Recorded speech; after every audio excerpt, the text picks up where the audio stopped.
Are you ready? The Kornelia Stephanie Show. Wake up to love, your call to action. Join Kornelia as she empowers others to live heaven on earth. Kornelia teaches listeners how to be the authority over yourself, embracing your inner guru. Feel yourself uplifted into limitless expansion, integrating ease and grace in a changing world. This show will cover topics such as unconditional love, your physical body, how to be in extraordinary relationships, create financial and emotional wealth, embracing entrepreneurship in the new earth.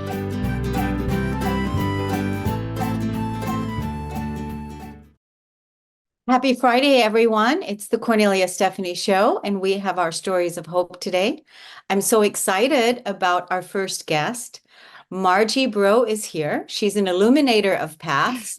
She's a mentor of transformation and a guide to inner empowerment.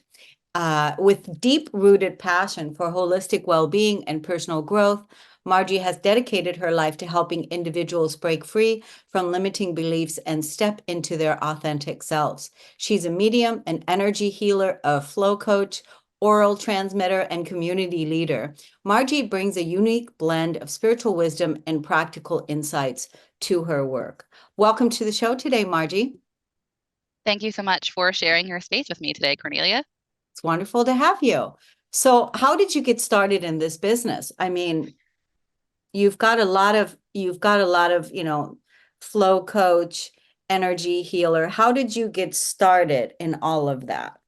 Oh, that's such a great question. And I feel like starting at the root is so important so you understand why and how I got to where I'm at.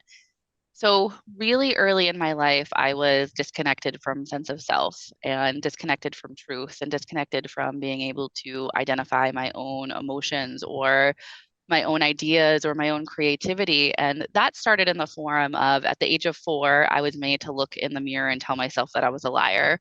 And this came from a parental figure. And every time this person felt like I challenged their means of survival mode, I challenged the way that they needed to look at things in the world. It was immediate, like, here's this limiting belief that I cannot accept on my own, so I'm placing it on you, and I want you to accept it as your belief system.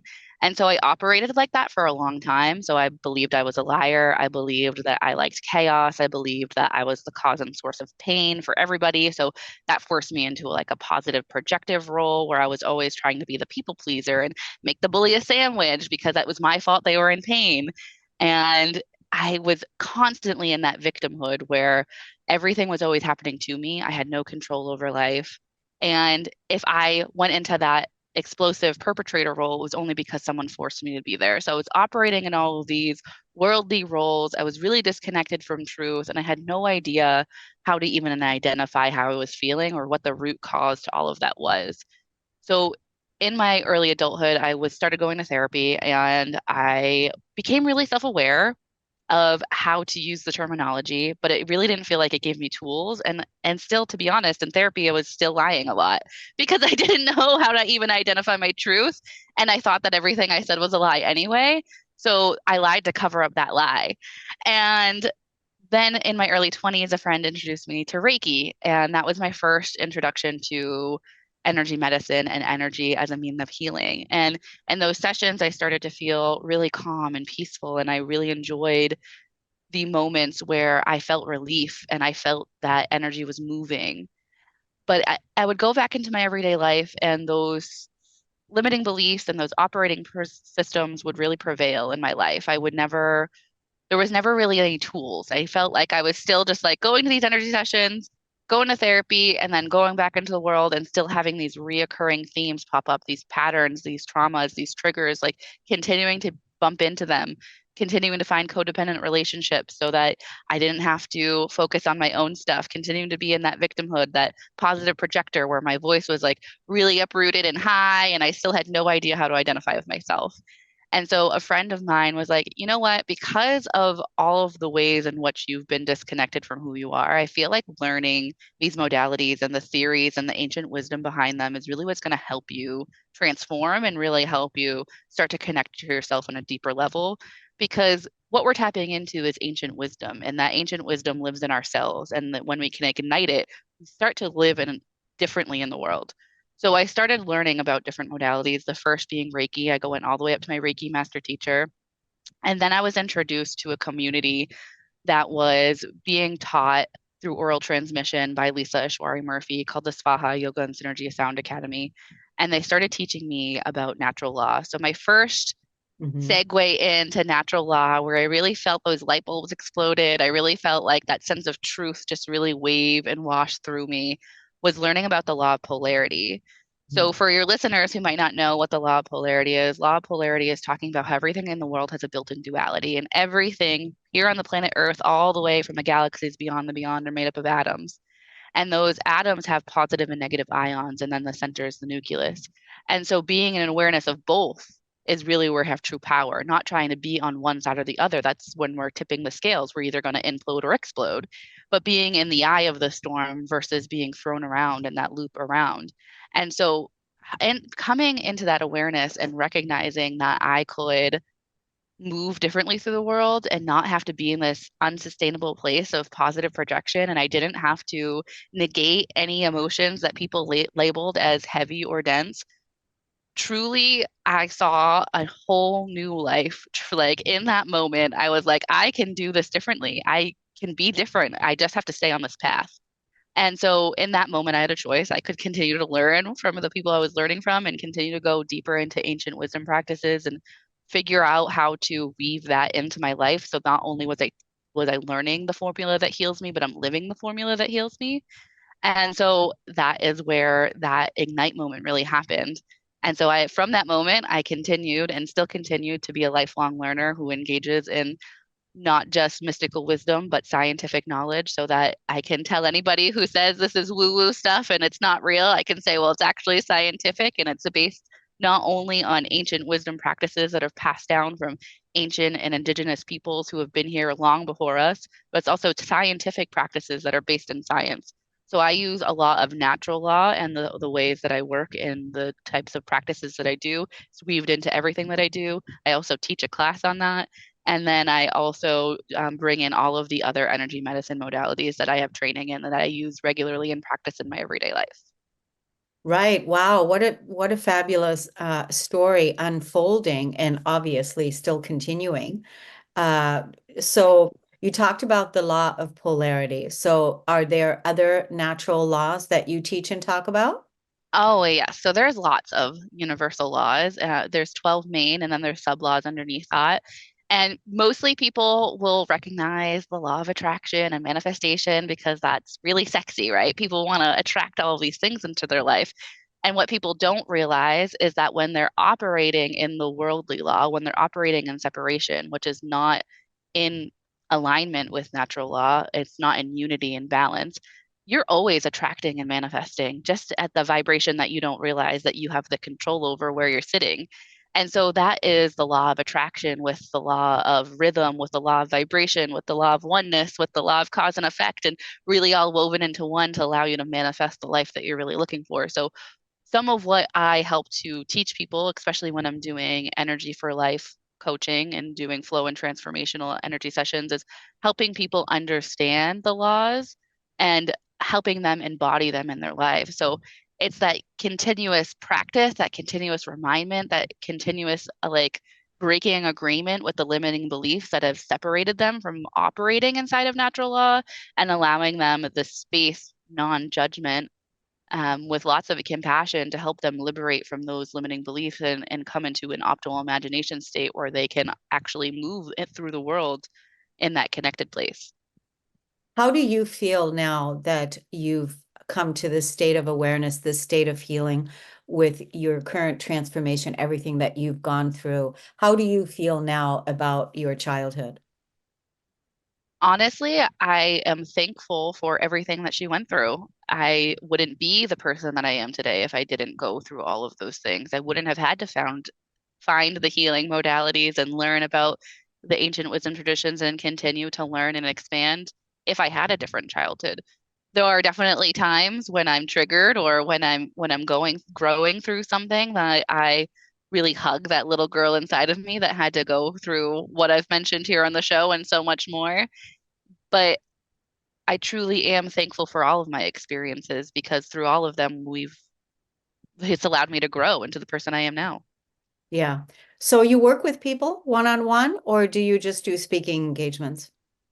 I work on people one-on-one, and then I also do group, and then I also do workshops. I facilitate sound and meditation, breath work, mantra sessions, and then I also do a natural law workshop. I'm apprenticing, so I can start teaching some of the classes that I've had the opportunity to take and continue to take the higher level classes with the academy that I teach with now. And then I also do the one-on-one and group sessions. So I do group sound and meditation, but then I also do group coaching and group healing sessions. And then I also do those one-on-one virtually or in person. Why is it important that people speak their mantras? Why is that important? Speaking the mantras helps us connect vibrationally to the words. So when we're speaking those ancient Sanskrit intentions, really they're intentions. Every mantra is holds an intention. And when we're speaking them, we're connecting with the vibration of what they mean. And even if you don't actually speak them correctly, it's really holding the intention of what you're speaking and why you're speaking it. And I also like to tell people, even if you can't say Om Tara Tu Tara Ture Swaha or Gate Gate Parasam Gate Bodhi Swaha, like even if you can't say that perfectly, that's okay. If you know what that means and you say it in English, that is going to make the same amount of impact. Okay, okay. How can people find you on social media? How can they look you up? Yeah, you can look me up on my website, which is www.prismofbrilliance.biz. I'm on Facebook, Instagram, and TikTok as Prism of Brilliance, and I look forward to connecting with anyone who would be looking to reach out. That's wonderful. I celebrate your healing. I think it's wonderful how you've come through this whole thing full circle and now are sharing and offering your gifts to all you come in contact with. It's wonderful. Thank you Thank you, so much. Cornelia. Yeah, thank you for coming on the show. We're going to take a break on the Kornelia Stephanie Show. We'll be right back, everyone.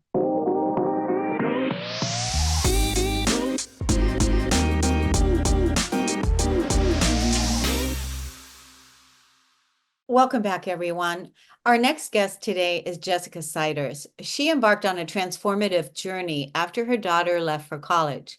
She was confronted with the challenges of empty nest syndrome, and she refused to let it define her.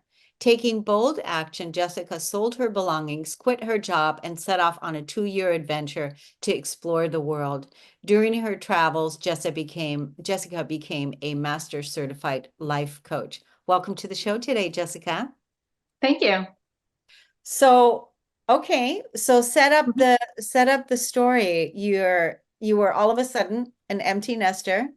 Yes. So I was a teen mom, and my daughter's father passed away when she was 2 years old. So I was 21 years old when he passed away, and it was always just the two of us. So when she left for college, I was absolutely devastated. I was in such a heavy depression that I just didn't know what to do with my life. I didn't like where I lived. I didn't like my job. I was grieving the fact that she had left for college. I didn't know what to do with myself. I lost my identity as a mom, and I was just lost. And so in January 1st of 2019, I just asked myself, like, do I want my daughter to be proud of me, or do I want her to be worried about me? And so I knew that I needed to make bold action in order to change my life, because the way that it was going just wasn't how I wanted to live my life. I wanted to leave a legacy. Like, is that how I want to be remembered by?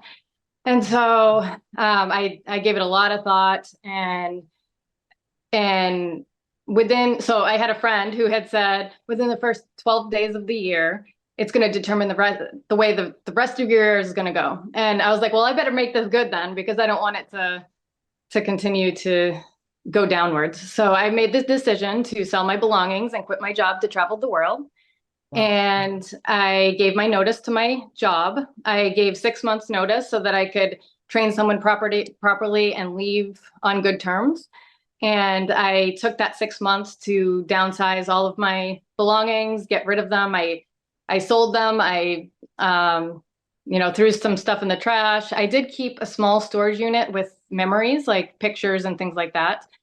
And then in July of 2019, 19, I set off on my journey. I got on a plane to Spain with 3 days booked in a hostel and no other plan. And so I just wanted the universe to guide the way. I wanted to meet people along the way and not have a plan for the first time in my life. And it worked out. I traveled 2 years, 17 countries, and I lived in Bali for 15 months during the pandemic. And during that time, I found myself outside of being a mom. I recreated my identity. I learned my purpose for helping other empty nester moms in the similar situation.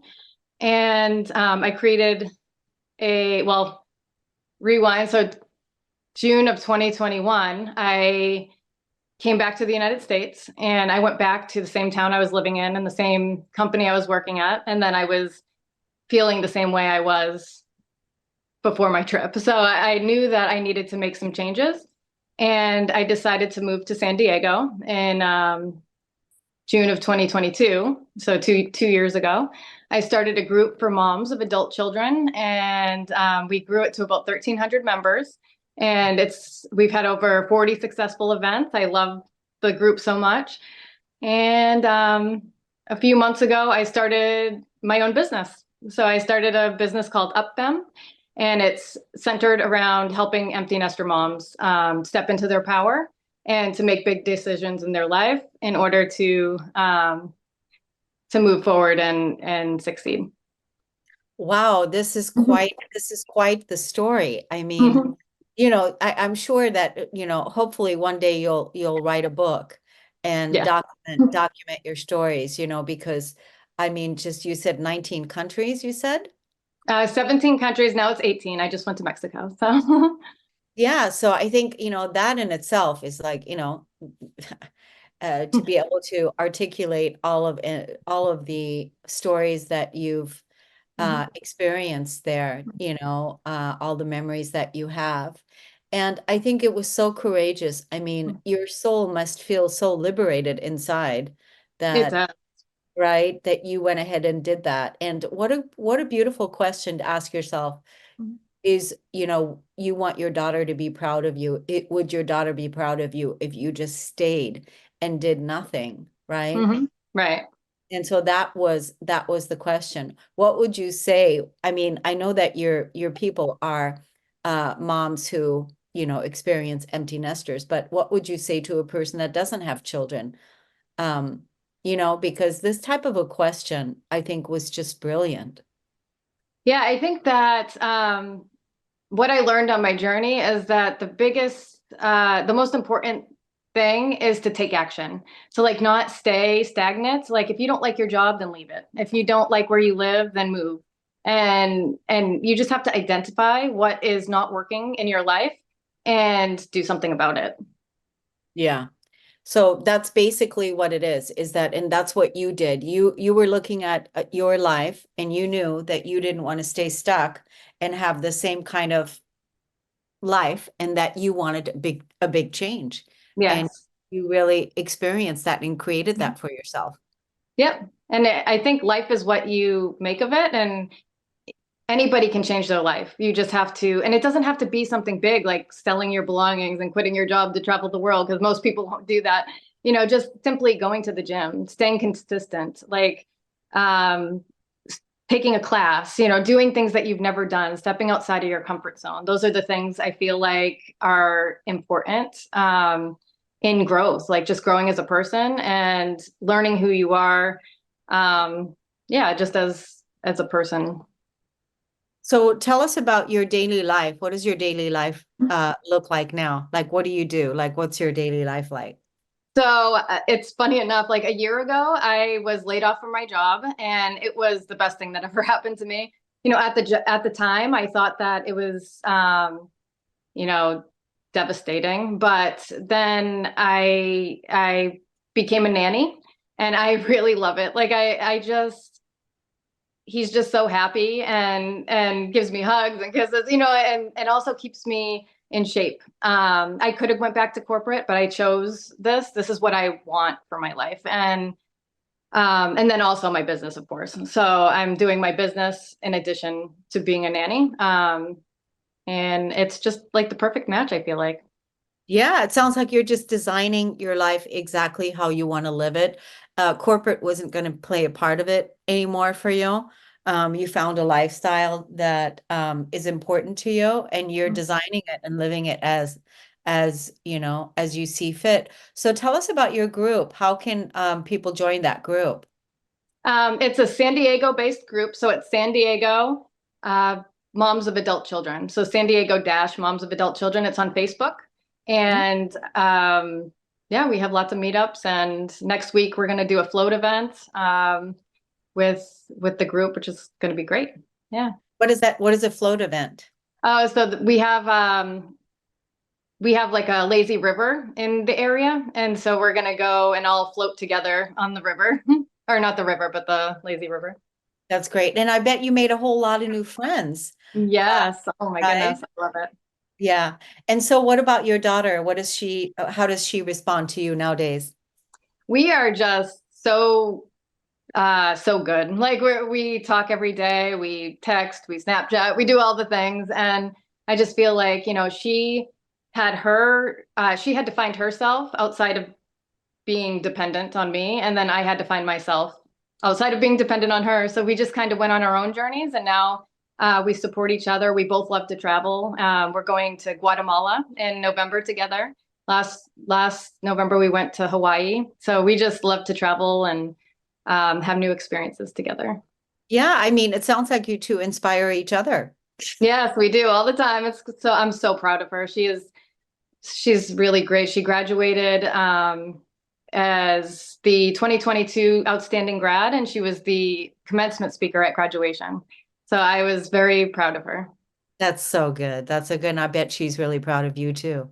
Yeah, I think so. It sounds like, with the choices you made, alongside with where the questions that you were asking, traveling the world, doing what you did, you liberated yourself. And then you also liberated the family. You liberated your daughter. You liberated, the lineage, if you will, that it doesn't have to be this way. I don't have to suffer here or die here or stay stuck in this environment.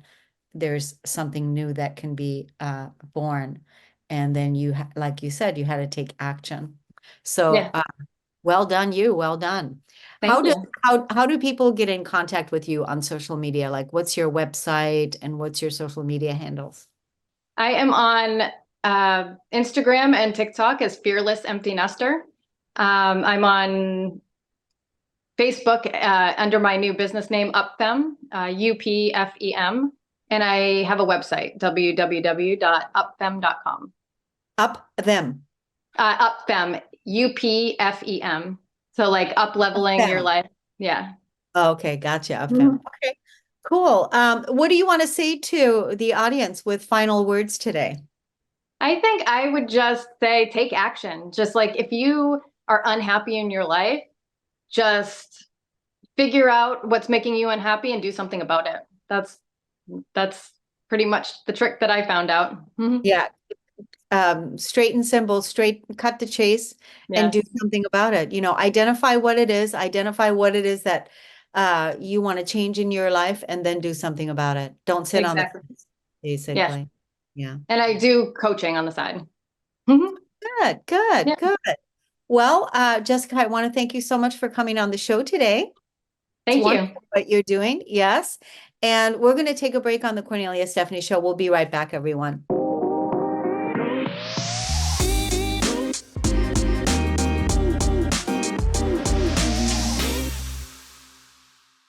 Welcome back, everyone. Our next guest is Dr. Jeana Locke. She's a human design and energy healer master coach who coaches her clients to bridge the gap between where they are and where they want to be.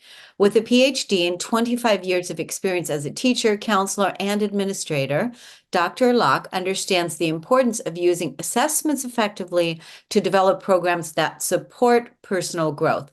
Welcome to the show today. Thank you. Thank you for having me. I appreciate it.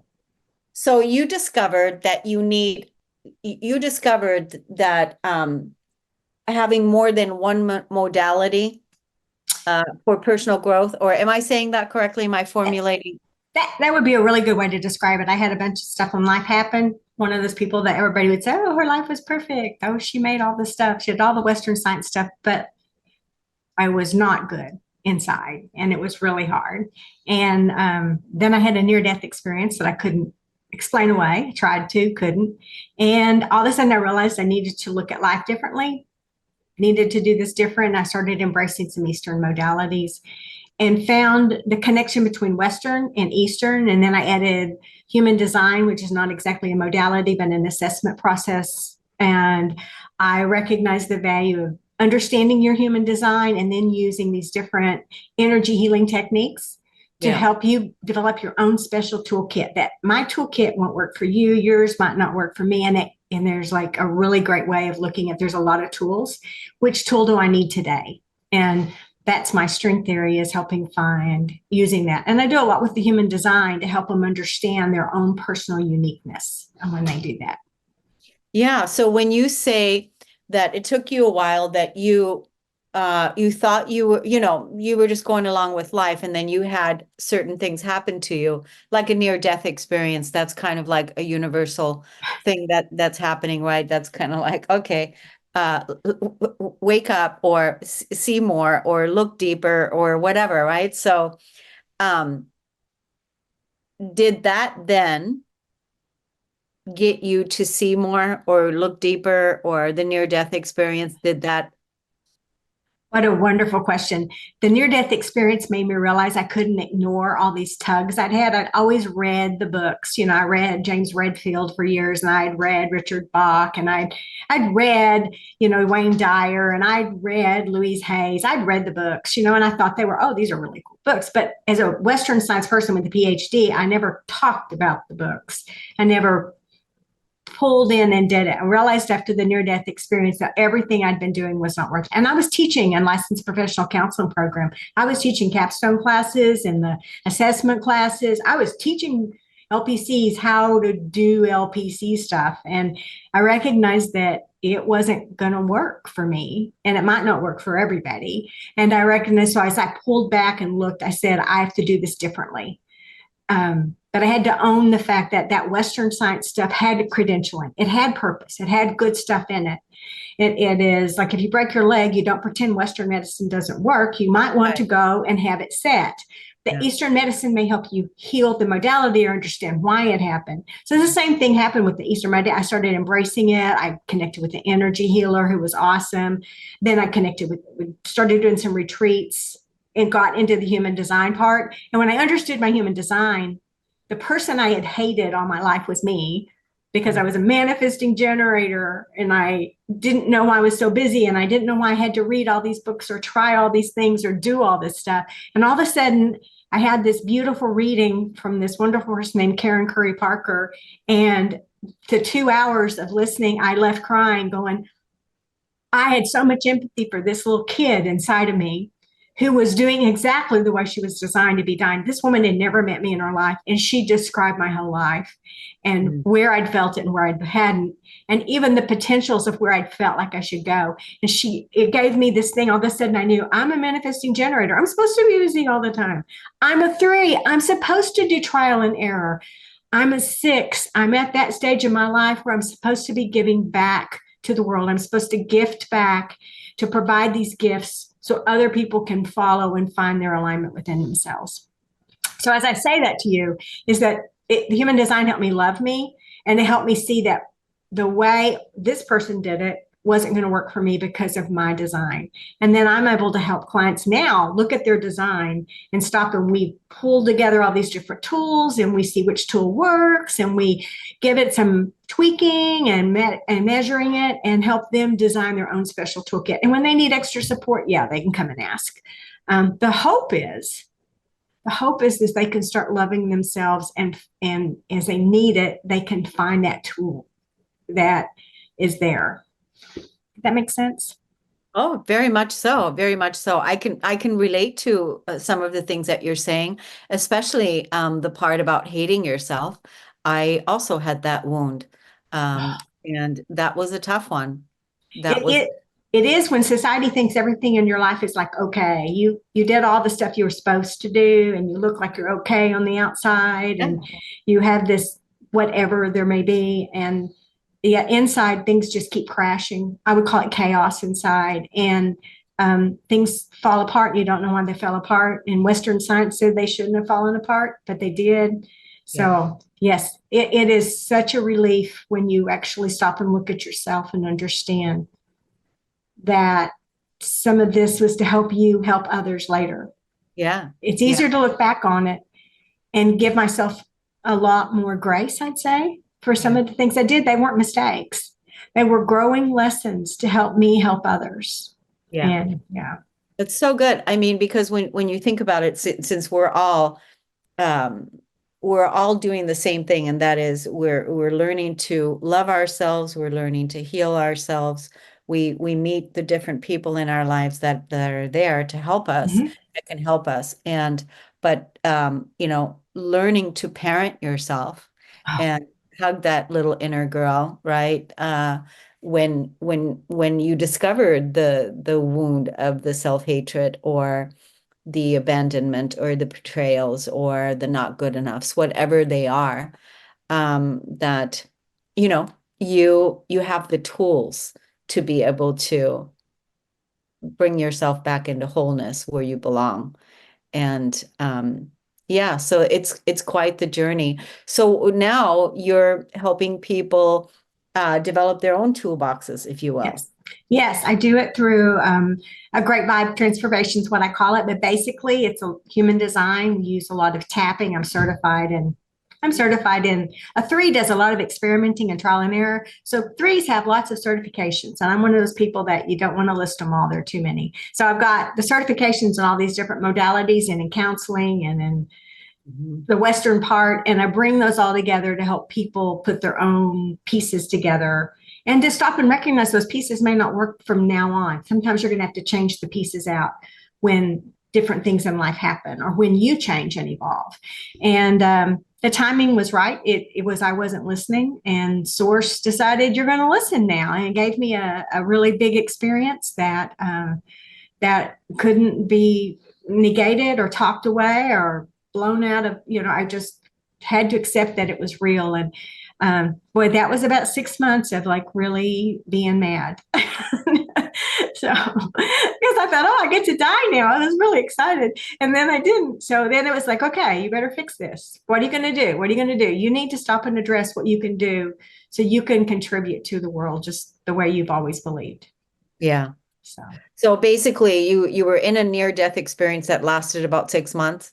Well, the near-death experience didn't. The near-death experience was a one-day thing, but I was just mad when it happened. My car hydroplaned under another. There was a highway patrolman behind me when it happened. It was like they saw it, they experienced it, they pulled me over and said, how come you're not dead? Why are you not dead? And what was I supposed to say? I felt the angels come and pick up the car and put it up in front of the semi, and things just kept happening during that whole 2-hour experience there that were unexplainable to that highway patrolman and to myself. And I had to stop and embrace, because there's a piece of paper that says, we discussed safety, because he couldn't give me a ticket. He couldn't do anything and he couldn't explain it. And he was really upset. But I had to stop and embrace the fact that was real, that the angels really did pick up the car. I really saw them. They really did put me in front. It really did happen. Now, you don't get to die yet. You need to do something with your life that gives a contribution back. What are you going to do? And I had to get over the anger of having to go start over again. I think you grasp that. Yeah. The starting over again and I was just not wanting to do it at that point. And I had to really, really get there. And I found a wonderful energy healer who took me under her wing and made all the difference in the world. So. Yeah, that's so good that right away, it's always like that, isn't it? Mm-hmm. When right person appears at the right person appears at the right time. We're never alone. We always have the support we need. And, no matter what the situation is, that the universe is continuously showing us and talking to us. Good for you for, staying and putting all the pieces together, working with the right person. How is it that people can find you on social media? They can find me at Dr. Jeana Locke, and Jeana is spelled differently for those of just listening. It's JeanaLocke, and it's just at Dr. Locke on Instagram. My website's Jeana Locke. You can find me there. There's a free gift for everyone who signs up that you get a 30-minute energy healing session, or if you prefer, a short human design reading, or a combo if you'd like, to get just having to be able to have a glimpse at, I guess that's what my energy healer gave me the first time. And that's my gift back to those who need it. So if it helps them. Yeah. So was your energy healer the person that introduced you to human design? Sort of. She mentioned it. She talked about it slightly, but she and I went to a retreat together. And at the retreat was the human design person. So that's how I ended up, the dots just kept connecting and being able to be there. So she didn't work with me on human design. She had mentioned, here's a little bit about you, but we decided, once I got my certification in emotion code, we went to a retreat together. And at this retreat was the teacher.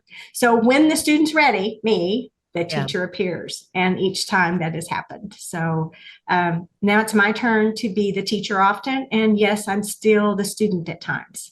So, Absolutely. We all are. So it's a blessing. So, it's so interesting, because a lot of like my work too, you're speaking of the emotion code. I wrote a book on emotions with emotional processing and the emotional core wounding and all of that. And I'm a 3/5, by the way. Oh, a master teacher. Oh my goodness. Oh, how wonderful. Yes. Yeah. So I do know my human design, and I love using astrology. Me too. So that's one of my tools that I use. I'm an avid journaler, and that's really that's the modality that I still use to this day, journaling. And so it's just been a wonderful journey. But the main thing is that I'm saying with what I'm saying is the emotions are so huge, the healing, the core wounding, and to come back into a neutral state of anything from the past that has hurt us, or that has harmed us, or there's injustice and there's pain. That is the reason why we had to learn how to feel again. We had to learn how to feel and to be okay with what it is that we're feeling, right? It is. It is so true. And trying to let go of the emotional attachment to what was, and to be able to move forward on it. And I'm a firm believer. I combine astrology in every single component of my work. Oh, yes. Astrology and human design, the combination of how it works is so tremendous. And so I'm a firm believer. We can see which house it's in, and we know where those core wounds may often be when those things occur. And so we use that with just in case. I didn't mean to go there, but we do that with a lot of, I use a lot of using the human design, seeing the energy of the gate, seeing where it is in astrology and which house it's in, and then to stop and either figure out what tool it may be, whether it is journaling or whether it is some type of a different program, or whether it may be tapping. I do a lot of intentional tapping and doing the certification process in that one, and then do a lot of topic healing, do the different emotion code, body code, alignment code, all the ones. Whatever that client needs to let go of the attachment to that past, and I'm going to call it a trauma, that is still triggering them in their body, and to provide that. So yes, it is a perfect example of it. And your description of it was spot on. That's spot on. Yeah, that's so good. I've never heard that. I've never heard it called before. The 3/5 profile. That I've a master teacher. I don't think I've ever heard that. Well, a 3 is an experimenter explorer, and a 5 becomes masterful in their world. And many 5s become the best teachers because they become masterful in this experience, and they have a mastery of this, and they're able to provide and show others to be able to do that. When you hit a 3/5 who's in alignment with who they are and their being, they're going to stop. And you're going to find a master teacher that you can, when you're ready for that teacher, this student is ready for that teacher, and you connect with that teacher, and that's the right one. You will learn from that teacher by osmosis almost. You will almost absorb their energy of, I want you to understand this, feel this, and experience this. And there's something about a three, many of my master teachers are 3-5. So it's not that it's to say they all have to be, they do not. I'm a 3-6 personally, and you can be a teacher, but you become masterful in one area that is such a specialty that you have a strength that goes beyond. And it is wonderful to have a person who is open to demonstrating, showing, and facilitating the experience of others who has that 5. Because they're able to understand what that person needs. In your chart, it's an open center. And in their chart, they need your understanding of how it feels when it's in low alignment and high alignment. And you get it because you have that. So you usually end up working in fields where you have a lot of openness in your human design chart. That's too detailed for this particular little thing. But yes, it is. I call 3-5s the master teacher. That's my description of a 3-5.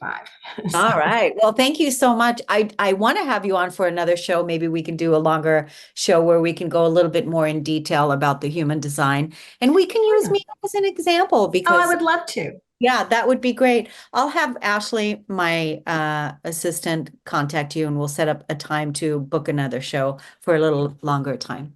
And think of yourself, my dear, as a master teacher, because when you know it, they can find you because they feel that vibration. And then they'll come. Awesome. I love that so much. Dr. Jeana Locke, thank you so much for coming on the show. We're going to take a break, everyone. We'll be right back.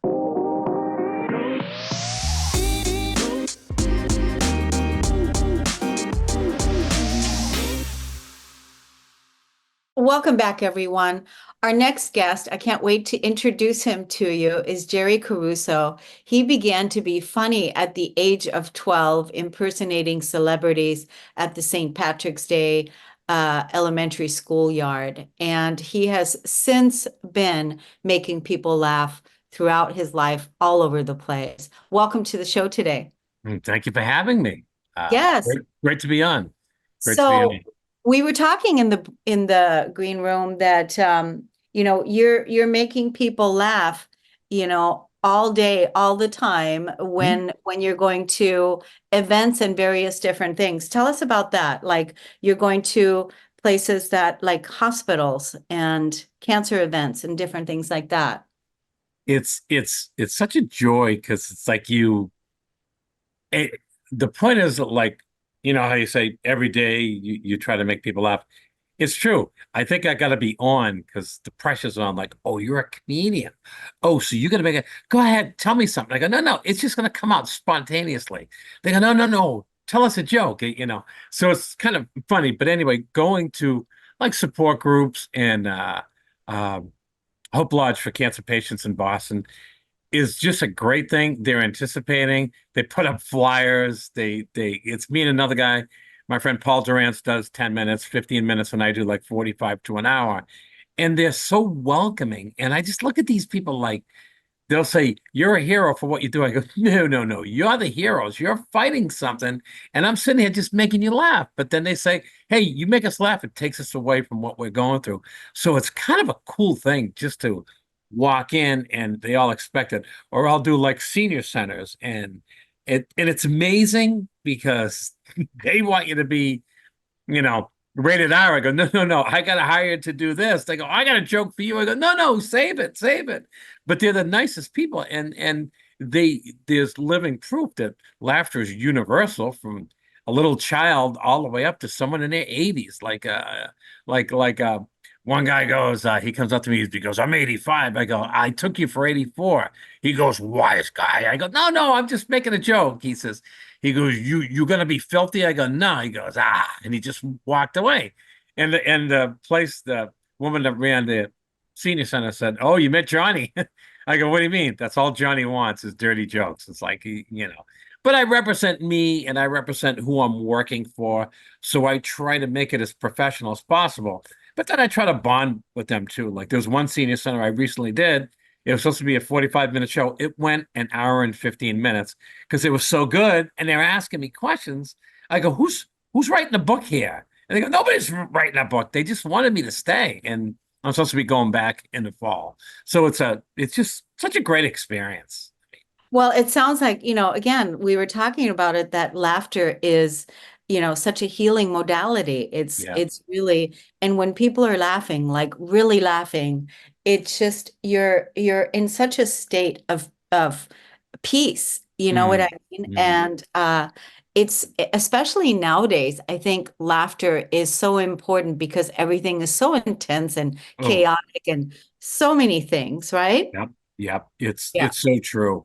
And when you say something funny, it just opens that door up and it lets people know, like, we don't have to talk about anything serious. We can just make jokes. And like I tell people, I always open up with, and it seems to be a favorite. I said, I've been doing comedy for 30 years. My mother's from Italy. And she says, I said, Ma, she's never seen one show. And the crowd goes, oh, I go, hey, I tell my mother, 30 years plus doing comedy, come see me. She goes, no, no, no. I don't come and see you do the stupid comedy show. I go, why, Ma? She says, because they laugh for you.